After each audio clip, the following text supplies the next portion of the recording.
방금 소개받은 정달성 목사이자 교수이자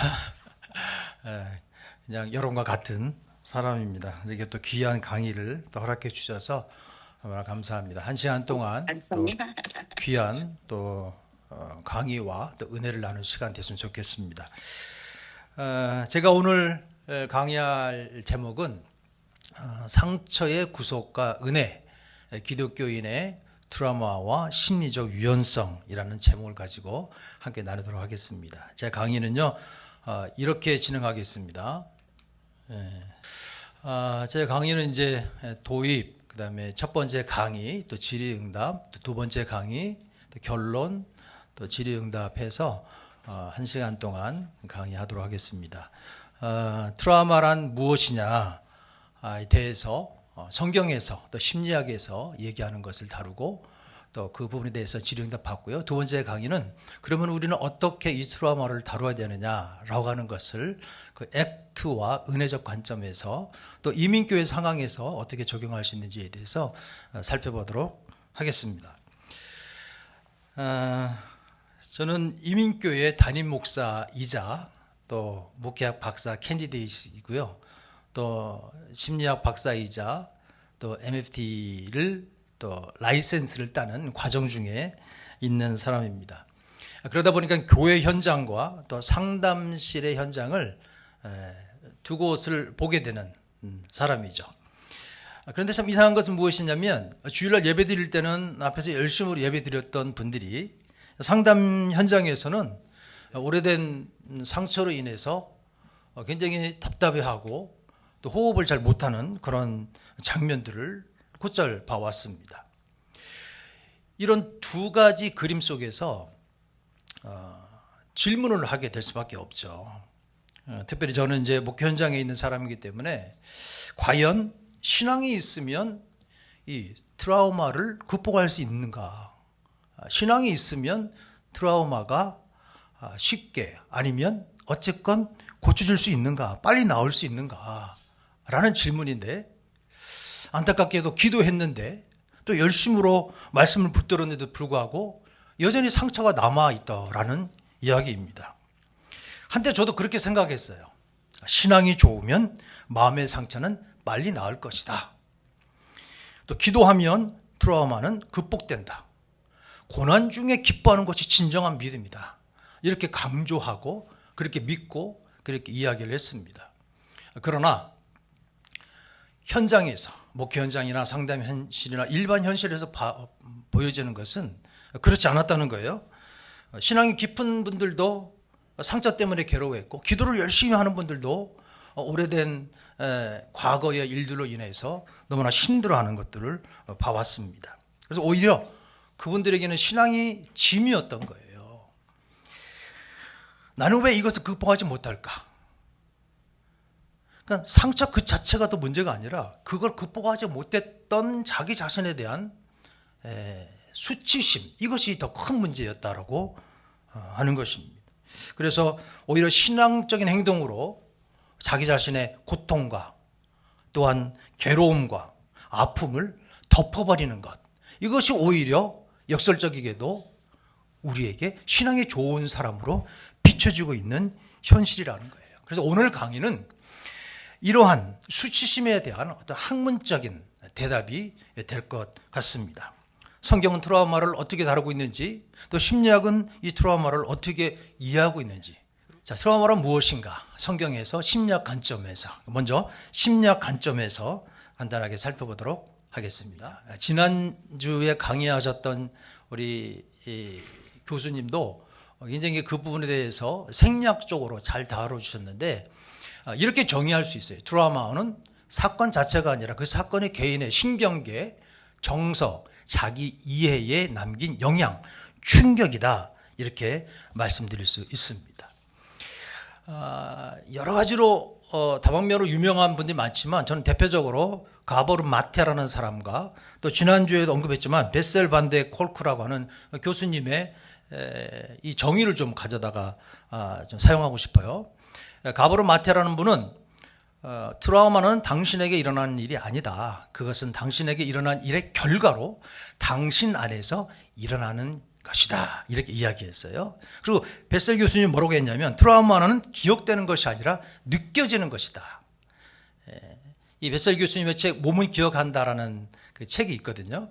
거기에 그 내용을 보면 이 우리의 머리로 기억되는 것이 아니라 몸으로 느껴진다는 거예요. 그래서 몸은 기억한다 이런 제목이 붙은 거거든요. 그래서 과거의 사건이 현재의 정서 그리고 이 신체에서 살아있는 경험으로 다가온다는 거예요. 트라우마는 여러 가지로 힘들고 어려운 것 중에 하나죠. 이 트라우마의 몇 가지 패턴이 있는데 우리가 DSM-5라고 하는 정신질환을 진단할 수 있는 우리 심리학이나 정신학계에서는 바이블과 같은 책인데 거기에서 트라우마에 대한 자세한 것이 319페이지부터 아주 자세히 잘 나와 있습니다. 그러나 이 시간은 어떤 병리적 진단을 내리기 위한 시간이 아니라 트라우마의 전반적인 패턴을 한번 보는데 첫 번째 과각성입니다. 아주 민감하게 반응하는 거죠. 소리나 빛이나 어떤 상황에 트리거가 작동되면 그분은 굉장히 민감하게 반응하는 거예요. 위험 모드를 계속 유지하는 거죠. 일반적인 사람들은 위험했다가 그것이 가라앉으면 신체가 정상적으로 돌아오는데 이 트라우마에 있는 분들은 위험 모드에 계속 남아있는 거예요. 여러분 위험 모드는 우리 뇌에 어떤 부분이 작동되냐면 여러분 잘 아는 대로 편도체라는 뇌의 그 영역이 활성화됩니다. 지난주에도 뇌의 그림을 가지고 설명을 잘 들으셨겠는데 편도체가 활성화되는 거예요. 근데 활성화되는데 그 활성화된 것이 시간이 지나면 정상 모드로 돌아와야 되는데 그렇지 않는 거예요. 계속 위험 모드, 편도체의 활성화가 되어져서 위기 속에 있는 거예요. 과각성. 두 번째 회피입니다. 고통스러운 것들은 어떤 것인지 피하고 봐요. 단기적으로는 그것이 의미가 있지만 장기적으로 볼 때는 오히려 삶을 축소시키는 그런 일이죠. 그 다음에 세 번째는 부정적인 자기 서사입니다. 나는 망가진 사람이다. 나는 사랑받을 수 없다. 나는 실패한 사람이다. 그러니까 트라우마가 자기 정체성이 되는 거예요. 나와 망가진 사람을 일치하는 거죠. 그것을 융합된 사고다 이렇게 이야기합니다. 또 한 가지 제가 프로젝트 때는 적지 않았지만 재경험이라는 것이 일어나요.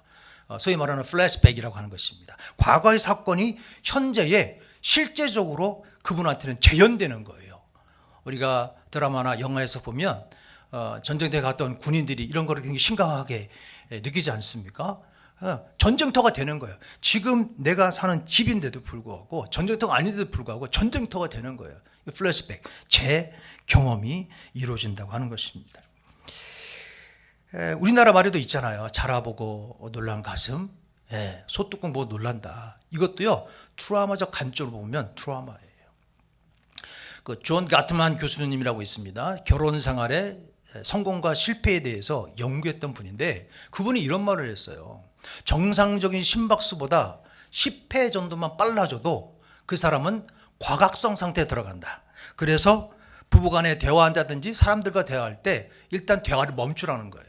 거기서 더 넘어가면 트라우마적 상처를 주거나 상처를 받는 상태가 된다. 그러니까 우리가 트라우마라고 하면 큰 사건만 얘기하면 안 된다는 거죠. 일상의 삶 속에서도 트라우마적 사건은 늘 우리 곁에 있다라는 것입니다. 그래서 인지하고 그 부분에 대해서 우리가 관심을 가질 때에 나 자신뿐만 아니라 내 주변에 있는 사람, 또 교회로 말하자면 공동체 한 분 한 분마다 관심을 가지고 볼 수가 있다라는 것입니다.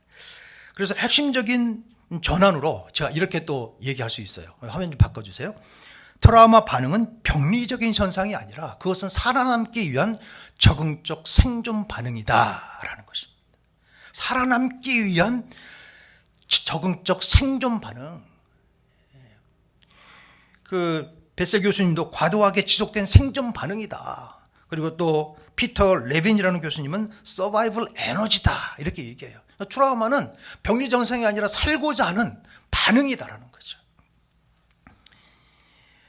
왜 나는 아직도 이것을 극복하지 못했나? 이것은 잘못된 질문이라는 거예요. 그럼 어떻게 질문하지 올바른 질문이 되느냐?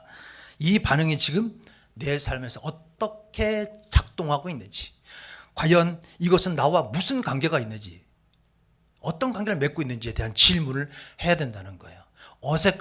어색하고 낯설은 질문이지만 이 질문들이 있을 때 우리는 트라우마를 제대로 이해할 수 있다라는 것입니다. 자, 그러면 성경은 트라우마를 어떻게 보고 있느냐? 성경은 트라우마를 어떻게 보고 있느냐? 다음으로 넘겨주세요. 성경을 읽어보면 고통 없는 성경 인물은 없습니다. 고통이 없는 영웅들의 이야기는 아니라는 거죠. 오히려 성경은 트라우마를 가진 사람이 그 경험을 가지고 누굴 만나요? 하나님을 만나는 이야기가 바로 성경의 이야기다라는 것이죠. 하나님은 고통을 제거하시지 않습니다. 오히려 하나님은 그들의 고통 안에 그들의 고통과 함께 일하고 계신 모습을 우리는 성경에서 볼 수가 있죠. 프로젝트에 나오는 그림은 우리 구약신학자로 유명한 그 브루그만 교수님, 시편을 연구하면서 요 3단계의 구절을 설명했습니다. 시편의 말씀을 읽다 보면 특히 그 탄식시에 같은 경우에는 이런 패턴으로 진행된다는 거예요. 첫 번째는 정향, orientation. 두 번째는 탈정향, disorientation. 세 번째는 reorientation, 재정향. 이 방향으로 흘러간다는 거예요. 그래서 정향이란 뭐예요? 안정된 거죠. 하나님과 온전한 신뢰 속에 지내다가 탈정향이 일어나요. 트라우마 같은 엄청난 사건을 통해서 일탈하는 거죠. 그 다음에 어떤 단계가 있냐면 재정향이 있어서 무너진 자리에서 새로운 방향을 발견하고 어떻게 돼요? 원래 상태로 복귀하는 것이 아니라 거기서 변형이 일어난다는 거예요. transformation, redemption 이 현상이 일어나서 정말 새로운 것으로 또 새로운 상태로 업그레이드된 상태가 된다. 이것을 브리그만 교수님이 이야기했어요. 그래서 오늘 강의 제목이 상처의 구속과 은혜잖아요. 그러니까 상처라고 하는 탈정향이 일어났는데 이 구속이라고 하는 재정향을 통해서 은혜라고 하는 redemption, transformation이 일어나는 거다. 이것이 바로 오늘 강의의 주제이기도 합니다. 그래서 대표적으로 성경 인물 중에 여러분 누가 떠오릅니까? 이런 전형적인 구조 속에 어떤 사람이 떠올라요? 욥이죠. 욥만큼 그 가장 극심한 트라우마를 경험한 성경 인물은 아마 없을 것입니다. 하루아침에 자기 재산과 자녀들과 건강을 잃어버렸다는 거예요. 그리고 또 새 친구들이 등장하잖아요. 그 친구들이 했던 이야기의 주제가 뭐였어요? 네가 죄를 지었기 때문에 고난을 받는다. 이렇게 이야기합니다.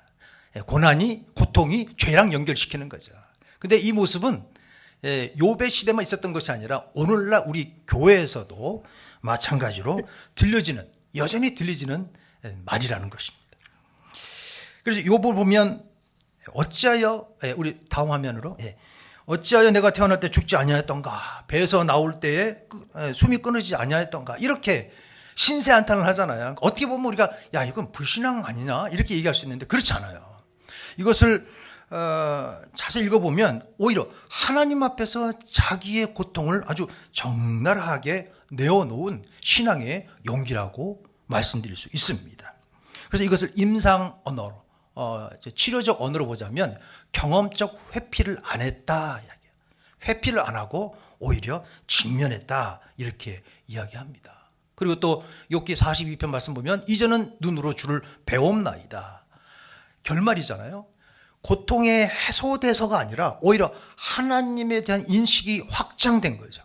하나님을 더 크게 만났다고 하는 욥의 고백이 나타나는 거예요. 그래서 트라우마는 제거의 대상이 아니라 통과의 과정이다. 김기현 교수님, 한국의 김기현 교수님이 욥 까닭을 묻다라는 책에서 이런 말을 해요. 욥은 고통을 이겨낸 것이 아닙니다. 고통을 통과했습니다. 그리고 그 통과한 끝에 하나님을 더 크게 만났습니다. 이렇게 언급하고 있습니다. 그리고 또 시편 말씀을 보면 시편에 22편, 42편 말씀 보면 시편 기자의 그 탄식의 신학이 나옵니다. 이 탄식 시편은 150편인데 한 40%가 탄식 시편으로 이루어져 있습니다. 이 탄식은 신앙의 약함이 아니라는 거예요. 오히려 하나님께 정직하게 말하는 신앙의 분명한 핵심이다라는 거죠. 그래서 나의 하나님 어째 나를 버렸습니까? 이거는 우리 예수님이 십자가상에서 말씀하신 그 내용이기도 하지 않습니까? 1절에는 절규를 해요. 그러나 24절에 가면 확신을 합니다.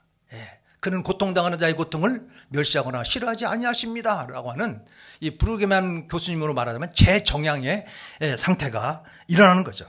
고통 속에서 무너졌다가 그 무너진 자리에서 새로운 방향을 찾는 것, 그것이 이번 렉처 시리즈의 Broken but Becoming에 숨어있는 그런 주제다, 일치한다라고 볼 수가 있습니다. 그리고 또 시편 42편 보면 이게 중요한 말씀인데 참 특별한 시편인 것 같아요. 왜냐하면 자기 자신의 감정과 대화해요. 내 영혼아 어찌하여 이렇게 이야기하고 있지 않습니까? 이것은 잘 보면 내가 낙심했다가 아니라 영혼아 내 영혼아 너는 왜 낙심하느냐라고 이야기합니다. 그러니까 감정이 내가 아니라 내가 관찰하는 경험이 되는 거예요. 이것을 이제 조금 있으면 살펴보겠지만 액트에 있어서 셀프 에스 컨텍스 맥락으로서의 자기라는 의미입니다. 한 발자국 뒤로 떨어져서 나의 상태를 보는 거예요. 나는 나의 감정이 아닙니다.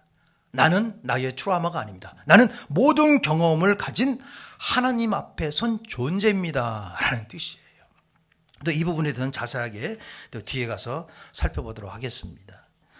고린도후서 12장 9절 말씀 보면 상처받는 중에 위로를 받고 그 위로를 가지고 고통 중에 있는 자를 위로한다라는 내용의 말씀이 있어요. 오히려 자기가 받은 상처가 오히려 남을 위로할 수 있는 사역적인 자원이 됐다라고 사도 바울이 고백하고 있는 걸 볼 수가 있어요. 그래서 이 시편과 또 욥의 이야기, 또 수많은 성경 인물이 예가 있지만 이 성경에서 이야기하는 트라우마에 관한 신학은 일관된 방향을 가지고 있다는 거예요. 첫 번째, 고통을 부정하지 않는다는 거죠. 회피하지 않아요. 그리고 고통을 즉각적으로 제거하지 않는다는 것입니다. 바울의 가시라든지 또 그 고통을 가치로 연결한다는 그 과정을 보면 없애지지 않잖아요. 그리고 고통을 통과하는 감정 자체가 성경에서는 하나님을 만나는 자리다, 과정이다 이렇게 말씀드릴 수가 있고, 상처는 사라지지 않는다. 그러나 그 상처는 변형된다, 트랜스포메이션 되고 그것이 구속이 된다라고 말씀드릴 수 있어요. 성경은 분명하게 트라우마를 알고 있습니다. 그리고 심리학은 바로 그것을 다른 언어로 설명하고 있을 뿐입니다. 그래서 성경에서 이야기하고 있는 것, 심리학에서 이야기하고 있는 것, 공통적인 주제가 되어진다라고 말씀드릴 수 있습니다. 네, 첫 번째 강의는 이렇게 마쳤습니다. 혹시 질문하실 거 있으시면, 우리 교수님 나오셔서. 질문하실 분 있으시면 손 드시면 마이크 갖다 드릴게요. 또는 이 현장 외에도 혹시 줌에서 질문하실 분이 있으신 분들은 좀 표시를 해주시면 저희가 마이크를 켜고 질문을 듣도록 하겠습니다. 현장 먼저 들어볼게요. 자, 혹시 질문하실 분들이 있으실까요? 특별히 상담학과 공부하시는 우리 학우님들은 배운 것들하고 좀 다른 거거나 좀 또 컨펌하고 싶은 거 질문해 주시면 좋을 것 같은데요. 네, 그럼 우리 유수영 학우님, 저랑 지금 제일 가까이 있기 때문에. 네, 저는 이렇게 성경적으로 해석하시는 부분이 너무 마음에 와 닿았고요. 네. 성경에서 분명히 트라우마에 대해서 이미 이야기하고 있었고, 네. 저희는 그걸 심리학 언어로 배우고 있기 때문에 네. 이 부분을 통합해서 설명해 주시는 부분이 굉장히 인상적이어서 네. 두 번째 강의가 매우 기대됩니다. 감사합니다. 또 우리 현장에서 혹시 질문하시고 싶은 분 계실까요? 네. 고 교수님. 네. 네. 네. 제가 질문을 해도 되는지 잘 모르겠지만요. 됩니다. 감사합니다. 트라우마라고 하는 것 자체를 이제 제가 이제 교수님 말씀을 들으면서 들었던 생각은 결국 이제 신앙적으로 트라우마를 극복해내서 하나님께 더 가까이 간다라고 이제 말씀을 하시는데 그러면 트라우마를 가지고 있는 사람들은 계속 그 트라우마를 가지고서 평생을 살아가야 되는 삶을 사는 거잖아요. 네, 네, 네.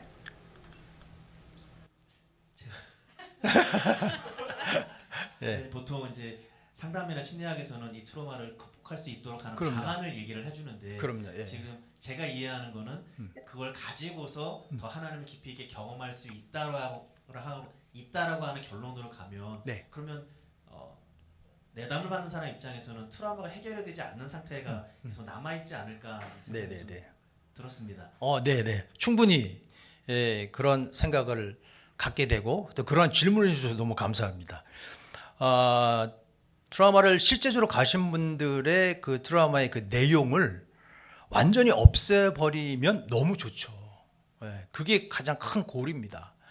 그런데 그렇게 없애려고 하고 그것을 제거하려고 하다 보니 더 고통 속에 빠진다는 거예요.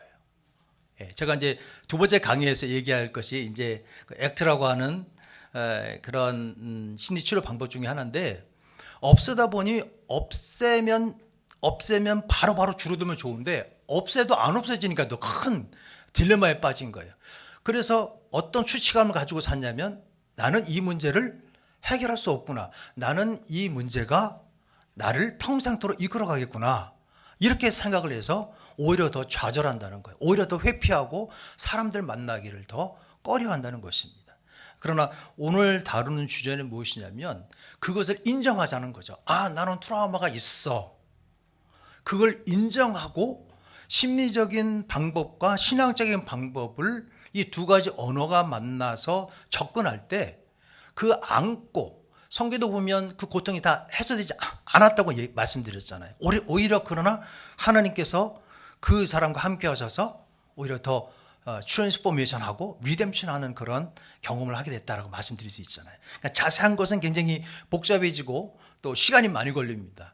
그리고 또 간단하게 이렇게 해서 트라우마가 해결됩니다. 이런 답은 못 드리지만 그러나 오늘 하는 강의는 실마리를 던져준다. 이런 것도 있구나 라고 하는 것에서 좀 받아들이면 좋겠고요. 성경에도 이걸 다루고 있구나. 이런 것도 유념해서 좀 들어주시면 고맙겠습니다. 네, 네. 감사합니다. 우리 줌에서도요 질문하실 분이 지금 계신 걸로 알고 네, 있는데요. 혹시 우리 김혜숙 MDB 학우님이신데요. 질문하실 거 있으셔서 열어놓으신 게 아니셨군요. 자, 혹시 제가 조금 늦게 들어와서 그래요. 조금 늦게 괜찮습니다. 들어왔고요. 네. 혹시 질문하실 분 계신가요? 줌에서요? 있을까요? 네. 아직까지는 그러면 네. 질문하실 분을 없으시나요? 손 들어주셔요. 네. 두 번째 강의 시간도 짧습니다. 네, 그러면 두 번째 강의로 넘어가도 될 것 같습니다. 네. 자, 그러면 우리는 어떻게 트라우마를 다루어야 되느냐? 절대 이 강의는 해답을 드리는 강의가 아닙니다. 그러한 것, 이러한 방법과 이러한 시도도 해볼 수 있다라고 하는 그런 가능성에 대해서 말씀드린다라고 이해를 해주시기 바랍니다. 자, 우리는 어떻게 트라우마를 다뤄야 되느냐? 제가 첫 번째 강의에도 액트라는 얘기를 많이 했습니다. 액트, ACT라는 말을 많이 했는데, 액트는 여기 Acceptance and Commitment Therapy의 약자입니다. ACT. 그런데 이 저자가 이 치료법을 개발한 분이 이거를 ACT라고 읽지 말고 ACT라고 읽어달라라는 분명한 이야기에서 제가 지금부터 ACT라는 그런 표현을 하겠습니다. 이 ACT는 한국말로 수용 전념 치료다 이렇게 이야기합니다. 이 수용 전념 치료는 인지행동 치료의 3세대 치료법이다 얘기해요. 1세대는 행동 치료입니다. 행동 치료. 행동을 바꾸면 그 사람의 태도와 마음이 바뀐다. 그다음에 2세대는 인지행동 치료. 여러분 잘 알고 있는 CBT라고 하는 치료 방법인데 그것은 잘못된 생각을 바꾼다. 잘못된 생각을 바꾼다. 나는 실패자야. 나는 안 돼. 이거를 CBT에서는 자동적 사고라고 하거든요. 그냥 일상의 그런 생각으로 살아가는 거예요. 자동적으로 그냥 떠오르는 거죠. 그래서 이 CBT에서는 이것이 정상적인 생각이 아니다. 그래서 무엇이 잘못됐고 이것이 왜 안 되는 또 논리적이지 않은지를 밝혀서 나는 실패자가 아니었구나라고 하는 것이 이 CBT의 치료 방법이라 한다면 그 액트의 중점을 내는 건 뭐냐면 3세대 치료법에 굉장히 중요한 무엇이냐면 생각과의 관계를 어떻게 바꿀 것인가 이거예요. 생각과의 관계를 어떻게 바꿀 것인가. 어렵죠? 쉽게 말하면 이겁니다. 나는 실패자야. 나는 실패자야. 액트에서는 나는 실패자야라는 이런 말을 융합적 사고다. 아까 나왔었죠? 융합적 사고다. 내가 실패자가 되는 거예요. 내가 실패자예요. 정체성이 실패자로 그냥 굳어진 것을 얘기합니다. 그런데 이것을 이 생각을 내가 어떻게 관계하느냐. 그러니까 이 생각을 떨어뜨려 놓는 거예요. 이것을 탈융합, diffusion이라고 얘기합니다. 탈융합, 융합에서 떼어내는 거죠. 나와 생각을 떼어놓는 거예요. 그래서 나는 실패자라고 하는 융합적 사고를 탈융합적으로 바꾸면 어떻게 되냐면 나는 실패자라는 생각을 하고 있구나 이렇게 표현하는 거예요. 다르죠? 여러분 같지 않습니다. 나는 실패자야 이거하고 나는 실패자라고 생각하고 있구나 이것은 다른 거예요. 이렇게 탈융합적 사고로 가기까지 이게 쉽지 않습니다. 융합에서 탈융합적 사고로 가기까지 힘들기 때문에 그 중간에 어떤 훈련이 필요하냐면 마음 챙김 훈련이 필요합니다. 마음 챙김, mindfulness라고 하는 마음의 알아차림. 여기 훈련하는 방법이 있잖아요. 그 훈련법을 통해서 나와 생각이 같지 않다라는 것을 훈련을 통해서 도달하게 되는 거죠. 그래서 이 액트에서는 이러한 방법을 통해서 무엇을 목표로 하냐면 심리적 유연성을 목표로 합니다. 다음 페이지로 넘겨주세요. 심리적 유연성. 마음을 유연하게 대처할 수 있는 그 상태로 만들어준다는 거예요. 아까 트라우마 할 때 트라우마에 반응하는 존재가 잘못된 것이 아니라 그 반응을 하는 경직성이 문제가 되는 거예요. 아까 이거 재경험한다든지 플래시백 한다든지 과각성에 반응한다든지 회피를 반응한다든지 이게 문제가 되는 거지 그렇게 반응하는 존재가 잘못된 게 아니에요. 사람이 문제가 아니라 그분이 트라우마에 대한 반응이 너무 경직된 거예요. 인플렉서빌리티한 거예요. 그래서 액트에서는 트라우마뿐만 아니라 모든 심리적인 질환을 대할 때에 그 사람의 심리적인 유연성이 개발되면 그것을 극복할 수 있다 이렇게 얘기합니다. 그래서 심리적 유연성의 정의는 액트를 개발한 헤이지가 내린 결론인데요. 현재 경험을 충분히 접촉하면서 그것이 아무리 고통스럽더라도 자신의 가치에 따라 의미 있는 행동을 지속할 수 있는 능력을 심리적 유연성이다 이렇게 이야기를 합니다. 다른 말하면 고통이 없는 삶이 아니라 고통과 함께 있지만 의미 있는 삶을 가지고 나아가는 것. 내가 분노하고 화를 가지고 있다 할지라도 가치 있는 목표를 가지고 여전히 꾸준하게 앞으로 나아가는 상태. 이것이 심리적으로 유연성을 가진 사람들이 그렇게 할 수 있다는 거예요. 그래서 그러면 이 액트가 이 제3세대 심리치료법인 그 수용전념 치료가 그럼 이 신학과 어떻게 어우러질 수 있을까를 생각하다가 공부하다가 저는 그 루터의 그 하이델베르크 논쟁에 보면 다음으로 넘겨주겠습니까? 논쟁에 이게 없네요. 그 다음에도 없나요? 다음에도 없네. 이거 그겁니다. 그 하이델베르크 논쟁에 보면 그런 말이 나와요.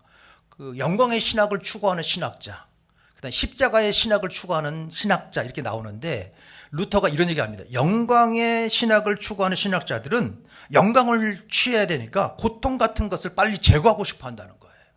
그래서 그걸 덮어버리는 거예요. 그리고 그걸 믿음으로 이길 수 있다라고 이야기하면서 본인들이 추구하는 영광을 취한다는 거죠. 근데 오히려 그것이 수치심으로 많은 사람들에게 영향을 미쳤다. 십자가 신학을 추구하는 신학자들은 고통 안에서 하나님의 역설적 임재를 만나기 때문에 약한 가운데에 강함이 되고 그것이 은혜의 통로가 된다라고 이야기하기 때문에 오히려 신앙이나 그 사람의 삶에 긍정적인 면을 취할 수 있다 이렇게 이야기를 합니다. 그래서 이 루터의 신학이 바로 액트적인 요소 어떻게 연결될 수 있느냐. 영광의 신학은 경험 회피다. 회피하면 할수록 그 고통은 더 가중된다 이렇게 설명합니다.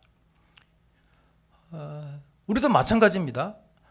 내 자신의 당한 지금 현재의 아픔과 슬픔과 고난을 받아들이는 것이 아니라 회피하잖아요. 회피하는 방법 중에 가장 좋은 방법이 셀폰입니다. 여러분 경험 다 해보시지만 쇼츠를 보면 2시간, 3시간 금방 갑니다. 아주 쉬운 방법이죠. 그러나 더 병리적으로 나간다면 중독까지 갈 수가 있죠. 또 약물 중독, 행동 중독까지 나갈 수 있는 그 근원에 보면 잊어버리는 거예요. 피하고 싶은 거예요. 잊고 싶은 거예요. 그런데 그것이 오히려 더 심각한 병을 만든다. 이렇게 얘기하고 있는 것입니다. 경험 회피라는 것이. 또 십자가의 신학은 무엇이냐? 받아들이는 거예요. 고통을 받아들이는 거예요. 그래서 그 고통과 싸움하지 않고 받아들인 다음에 나는 이런 사람이지만 나에 대한 가치를 발견해서 그 가치를 가지고 전념적으로 거기에 매진하게 하는 것. 이것이 바로 심리적 수용이다. 대표적인 예가 바로 겟세마네 동산에서 예수님께서 기도하신 거죠. 나의 원대로 마옵시고 아버지의 원대로 하옵소서. 이것을 전형적으로 심리적 유연성의 신학적 원형이다 이렇게 이야기합니다. 그러니까 고통을 없애려는 싸움을 하는 것이 아니라 그걸 받아들이고 제가 아버지 원대로 즉 가치를 가지고 내가 계속 나아가겠습니다 라고 하는 굉장히 중요한 그 심리적 유연성에 대한 어떤 신학적 배경 또 말씀적 배경이다 이렇게 말씀드릴 수 있어요.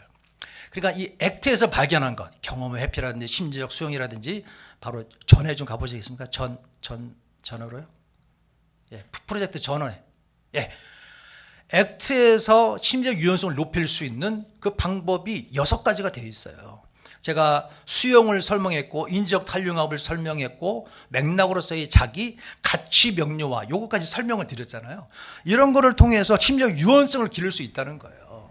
그래서 이런 것들을 통해서 이런 걸 발견한 액트가 사실은 500년 전에 루터가 신학의 언어로 표현을 했고 또 사도 바울은 그보다 더 전에 1500년 전에 성경적인 이야기 신학적인 언어로 표현했다는 거예요. 그러니까 인간 영혼을 고치는 신체적인 그러한 질병을 고칠 수 있는 그러한 이야기들이 오늘날에는 심리학적인 언어로 설명되고 있을 뿐인 거예요. 그러니까 심리학이라고 해서 이것은 인본주의의 학문이다 라고 이렇게 선 긋기보다는 좀 다각적인 방향으로 오늘 말하는 수용의 자세로 받아들인다면 우리는 굉장히 트라우마나 아니면 다른 심리적 질환에 대해서 아주 적극적인 자세가 될 수 있겠다라는 생각이 듭니다. 그래서 저는 이렇게 이야기하고 싶어요. 심리적 유연성을 성화 과정의 심리적 표현이다. 성화라고 하는 것은 무엇이냐? 심리적 유연성을 개발해가고 증가시켜가는 과정이다. 왜냐하면 성화라고 하는 것은 고통 속에서 그 고통과 함께 가치를 향해서 나아가는 역동적인 과정 아니에요? 우리가 다 성화의 과정이 있잖아요. 편하게만 가는 게 아니잖아요. 고난, 고통이지만 그러나 목표를 가지고 가잖아요. 우리 주님 나라 오실 때까지 현재의 고난을 받아들이고 그 고통 가운데서 주님을 향하여서 앞으로 나가는 자세. 이것이 바로 심리적 유연성이라는 거예요. 그래서 심리적 유연성은 성화의 다른 심리적 표현이다. 이렇게 말씀드릴 수 있습니다. 자, 그러면 이러한 액트, 수용 전념 치료와 그 루터의 신학의 어떠한 그 구조적으로 기능적으로 같은 원리를 우리가 발견했다면 이제 이민교회 맥락에서 한번 살펴보면 좋겠다.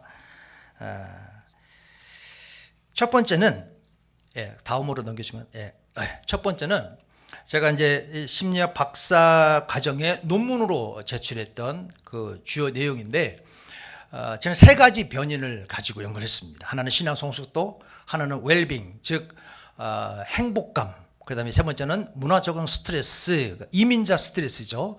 이 세 가지의 변인을 가지고 어떤 가설을 세웠냐면 신앙 성숙도, 그러니까 신앙이 성숙한 사람은 문화 적응 스트레스를 받지 않을 것이다. 아니 받아도 바로 이겨낼 것이다.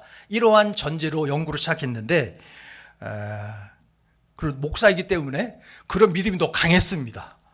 그런데 결론은 어떻게 됐냐면 신앙은 트라우마, 문화 적응 스트레스를 직접 제거하지 못했다는 거예요. 유효하지 않았어요. 그럼 어떻게 해요? 연구를 그렇게 하다가 큰일 났네. 그런데 매개 효과로 이 웰빙, 행복감을 적용했더니 바로 문화 적응 스트레스가 감소했다. 예.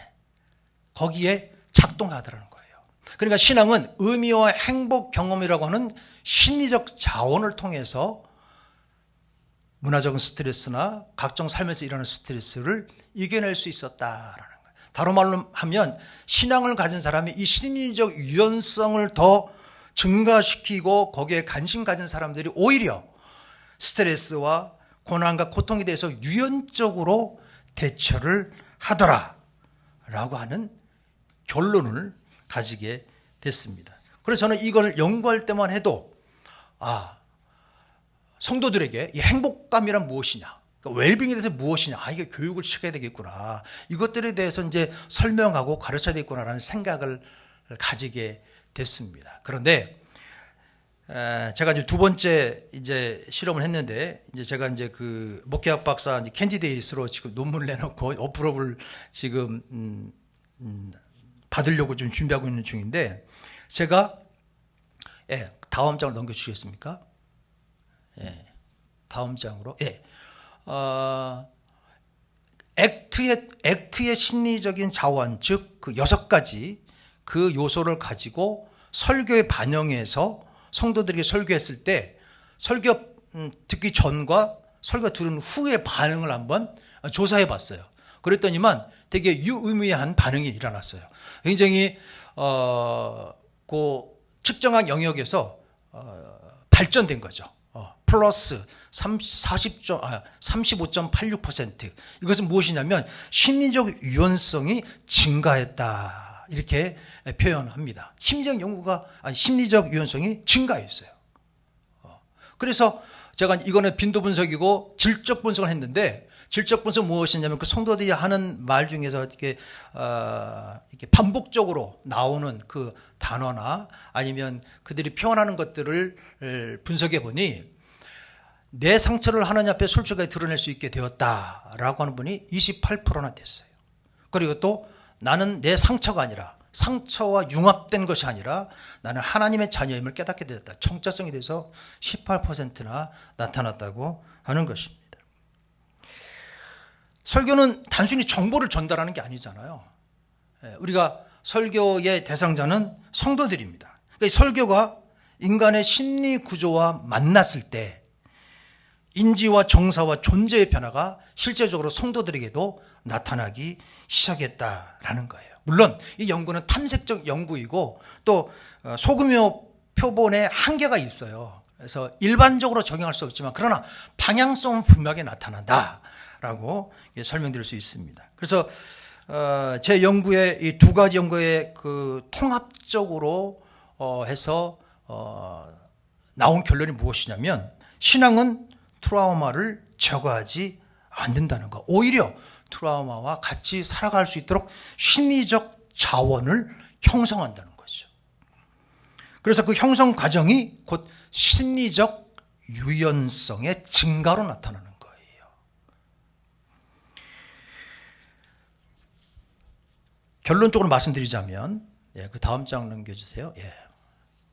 지금까지 이 얘기를 한 거예요. 트라우마는 무엇이냐? 사건이 아니라 내면에 남은 영향, 병리가 아니라 생전 반응이다. 문제는 무엇이냐면 그 반응에 대한 경직성의 문제였다. 그럼 성경은 이것을 어떻게 얘기하고 있느냐? 부정하지 않고 직면했다. 즉각적으로 제거하지 않았다. 오히려 고통을 통과한 자리에서 하나님을 만나는 성경의 서사가 군데군데 있다. 그리고 또 심리학은 어떻게 이야기하느냐? 심리적 유연성을 증가해야 된다. 고난과 고통과 싸우지 않고 고통과 함께 오히려 가치를 향해서 움직이는 능력. 그 전에는 그냥 그 고난과 고통과 그 괴로움 속에 묻혀 있던 거예요. 앞으로 더 나갈 수가 없었지만 왜 나갈 수 없었느냐? 그거를 해결하지 못하니까 앞으로 못 나갔던 거예요. 그런데 심리학에서 특별히 제가 말씀드린 수용 전면 치료에서는 무엇이냐? 그것을 받아들이고 그것과 함께 그러나 가치를 발견하고 전념적으로 가치를 향해서 나아갈 때에 더 나아질 수 있다. 결국은 어떻게 돼요? 재정향, 리뎀션, 트랜스포메이션이 일어난다는 거예요. 물론 단순하게 도식적으로 짧은 시간에 말씀드렸지만 그러나 그 과정 속에 여러 가지의 치료 방법과 훈련 방법이 들어가야 한다는 전제는 있습니다. 자, 그럼 통합적인 방법은 무엇이냐? 십자가의 신학을 수용해야 된다는 거예요. 영광의 신학만 추구해서는 안 된다는 거죠. 그 고통을 받아들여야 돼요. 심리적인 수용이 있어야 돼요. 그래야지 점차적으로 그 순간순간이 성화의 발걸음이 옮겨지는 거예요. 예, 그 성화의 발걸음이 아까 뭐라고 그랬어요? 심리적 유연성의 증가로 나타난다는 거잖아요. 그러니까 심리적 유연성의 증가가 그냥 성화다. 이렇게 말씀드릴 수 있는 거죠. 그래서 다시 한번 얘기하자면 신앙은 트라우마를 제거하지 않고 변형시킨다. 트랜스포메이션 시킨다. 리뎀션, 구속의 역사를 만들어낸다는 거예요. 그래서 맨 아래 보면 상처는 사라지지 않습니다. 그러나 상처는 변형됩니다. 심리적 유연성이라고 하는 것은 심리학적인 이름이지만 그 은혜라고 하는 것은 신학적인 이름일 뿐이에요. 그래서 심리적 유연성을 통해서 우리의 목표인 그 은혜를 향해서 은혜를 입은 사람이 구속을 경험하고 언제나 변형을 통해서 우리가 고통과 고난 속에서 벗어나는 첫 발짝을 옮길 수 있다라는 것입니다. 네, 그 다음 마지막 장 보여주시겠습니까? 네, 요셉의 상처 언급하지 않았지만 사라지지 않았잖아요. 그러나 그 가족을 구하는 통로가 됐고 또 바울의 가시는 제거되지 않았지만 오히려 그것 때문에 하나님의 능력이 머무는 자리가 되었다고 하는 것은 broken but becoming, 무너진 자리에서 피어난 소망은 상처가 제거된 자리가 아니라는 거죠. 그 속에서 무너진 자리에서 하나님을 만난 사람들의 이야기, 이것이 바로 오늘 상주의 구속과 은혜를 통하여서 좀 더 나아질 수 있는 성도로 사람으로 나아갈 수 있다라고 말씀드릴 수 있습니다. 감사합니다. 두 번째 강의 마쳤습니다.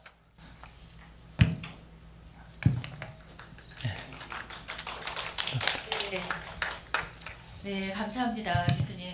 우리 이제 질문 받을 시간인데요. 혹시 현장에 계신 분들 중에서 질문하실 분 계실까요? 제가 질문하겠습니다. 네네, 우리 성담학과 조영옥 학우님 네네. 질문 주세요.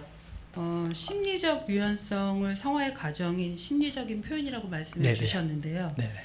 그렇다면 신앙이 없는 내담자에게 이 ACT를 적응할 때 나타나는 그 심리적 유연성의 확장이라는 것에 대해서 어떻게 생각하시는지, 지금은 지금 일반 성도들 대상으로 말씀을 많이 해주셨는데 네네. 그거에 대해서 좀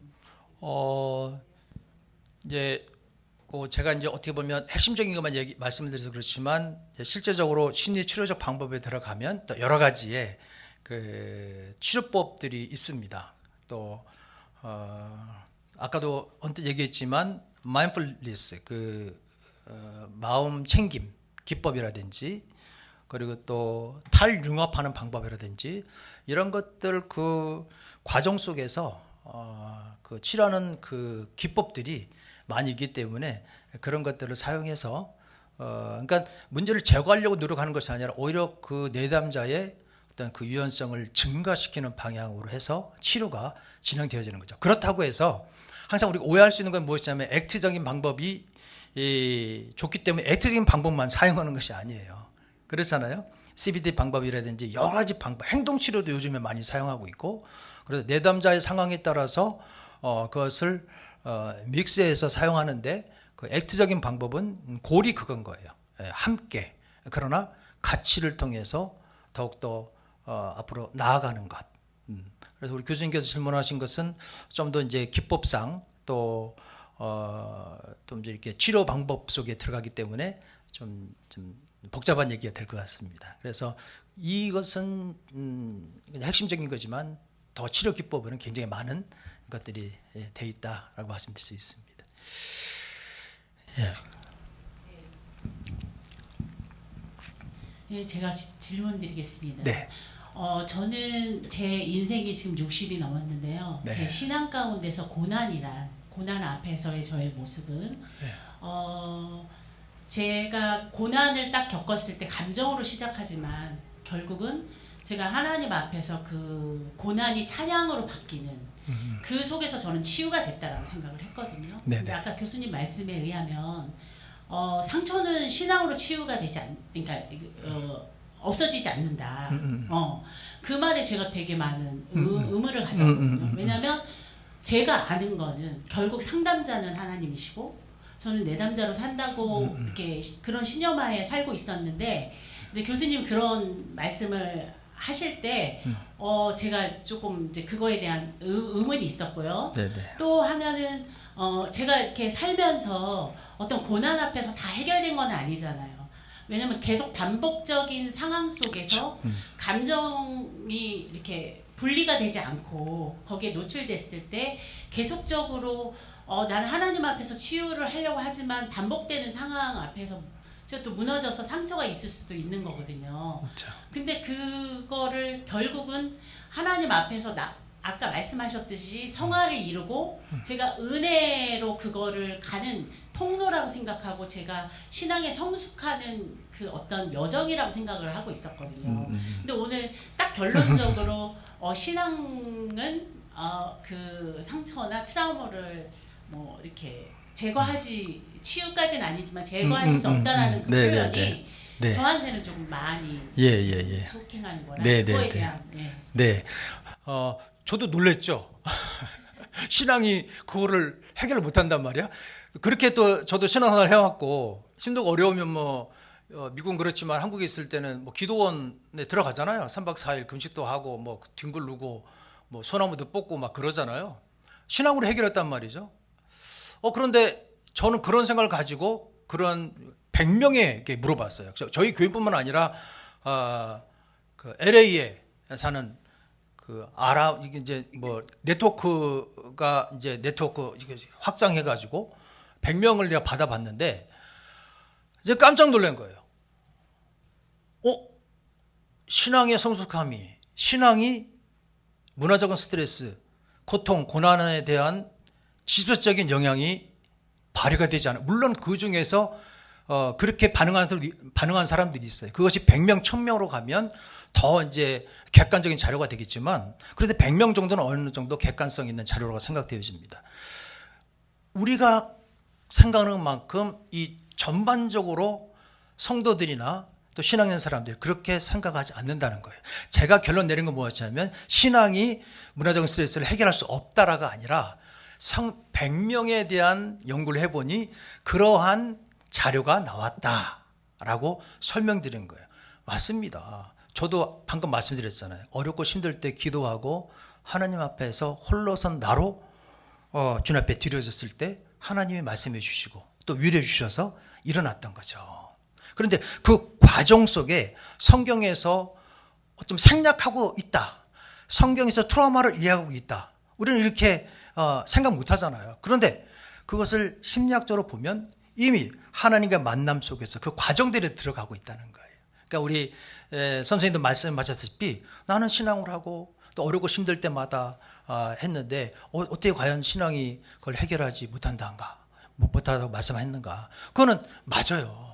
그게 정상인데 오늘날의 많은 그리스도인들을 연구를 해보니 꼭 그렇지만은 않다라고 하는 연구의 결과를 말씀드린 거예요. 분명한 것은 크리스찬들은 아까 강의 중에 이제 시편 말씀하면서 심리적인 치료법과 그 시편에서 말씀하고 있는 그 감정의 표현, 탄식과 어떻게 다르냐. 심리적인 것은 내 안에 있는 감정을 외제화시켜야 됩니다. 그러니까 안에 있는 거를 꺼내야죠.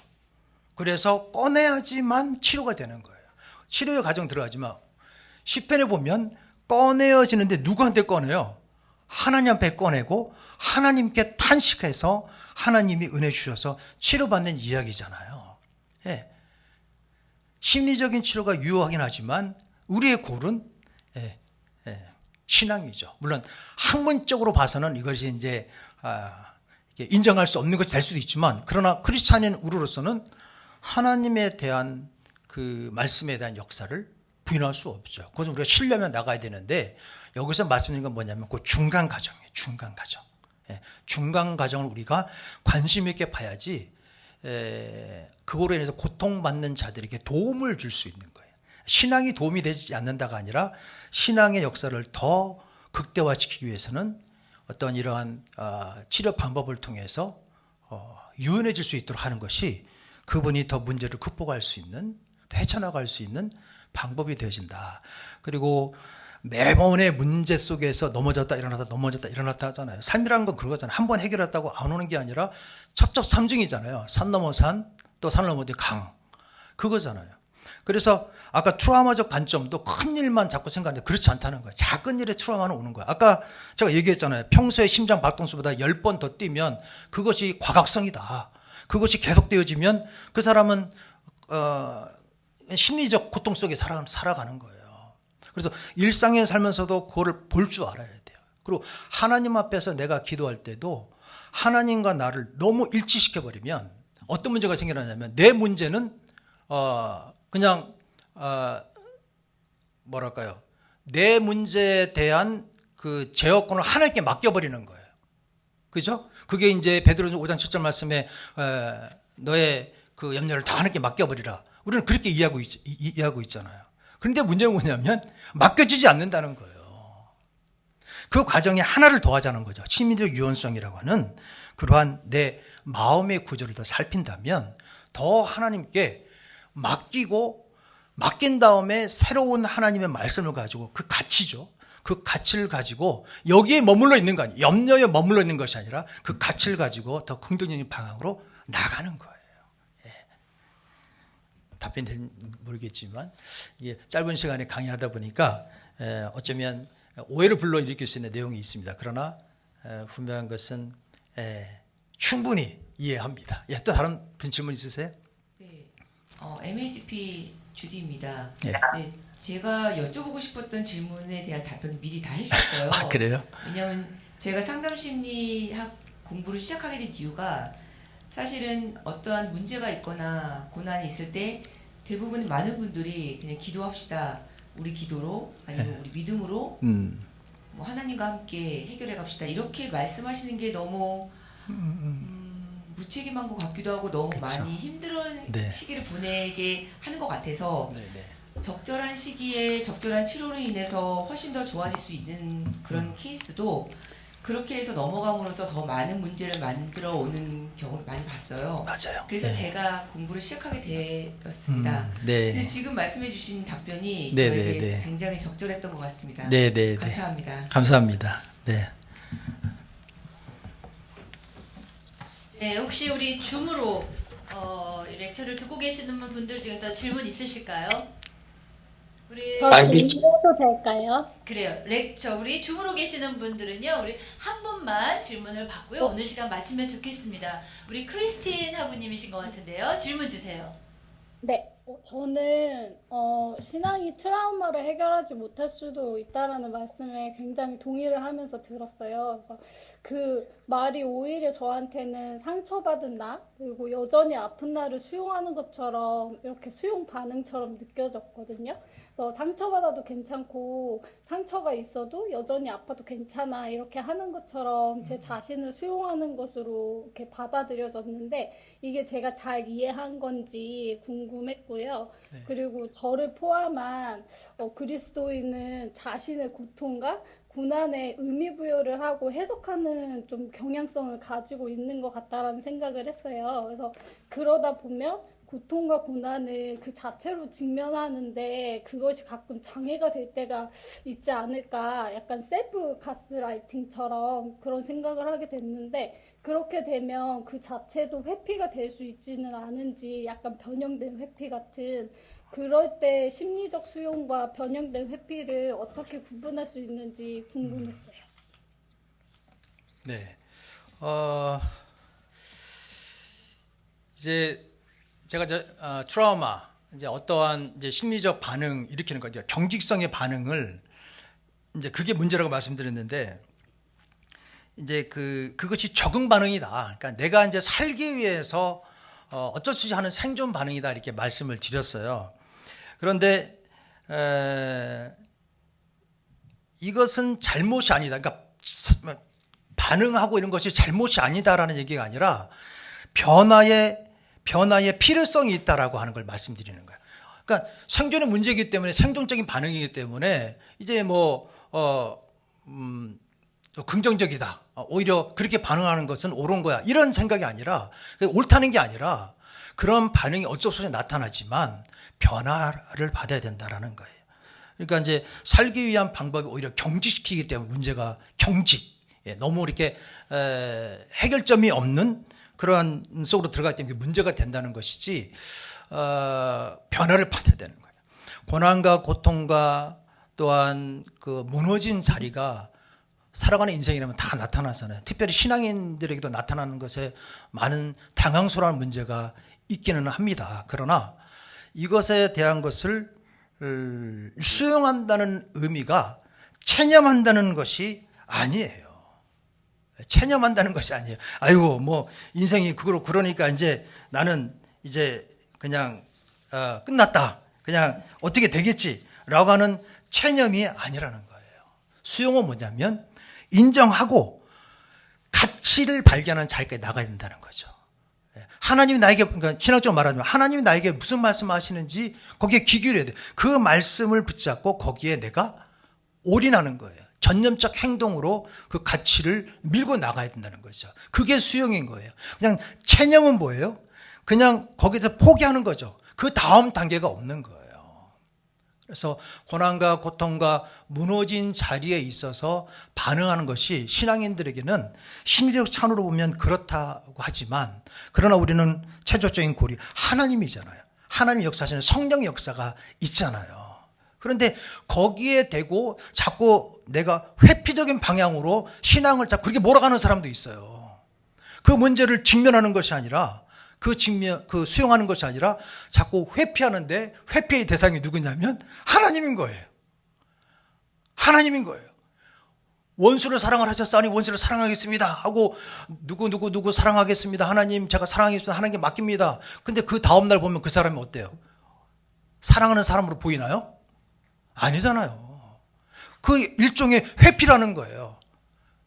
그러니까 종교 중독이 뭐 어떤 사람은 좋다고 그러는데 아닙니다. 그것도 심리적인 질환이에요. 그렇기 때문에 이 고난과 고통과 이 무너진 자리에서 우리의 대처는 무엇이냐면, 먼저는 하나님을 찾아야 되죠. 당연하죠. 그러나 내 마음의 구조를 먼저 봐야 돼요. 어떠한 자세로. 그리고 내가 거기에 융합되어 있느냐를 먼저 보죠. 융합되어 있느냐를 먼저 보셔야 돼요. 나는 실패자다. 내가 실패자야? 내가 실패자라고 생각하고 있어. 이건 굉장한 발전입니다, 여러분. 그렇게만 생각하면 대단한 발전인 거예요. 여러분, 심리치료의 거의 뭐 60%, 70%가 그냥 가까이 간 거예요.